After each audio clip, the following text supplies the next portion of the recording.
Hi there. So where we are now is the dashboard, and this will come up as soon as you've logged into the system, either as a student or a parent. Now the view is different. So the parent view looks a little bit different than the student, but essentially they provide the same information. So this is a student view. So ordinarily you'd see your son or daughter's name up here, and then on the dashboard you'll find the next 2 weeks. And more frequently, teachers will be posting on here. So this is the best way for you as a parent to follow along with your son or daughter on what's coming up in terms of projects and information. We do use the student planner as well, but electronically this gives you a lot of extra support.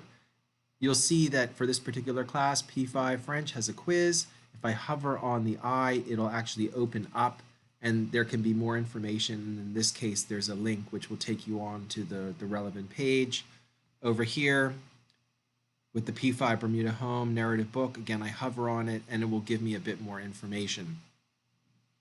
You'll see as you work down the page that it has upcoming events and deadlines, and that just kind of works through all the latest activity that's taken place in the various classes. So the dashboard's a great starting place to check in and see what's going on with your son or daughter curricularly.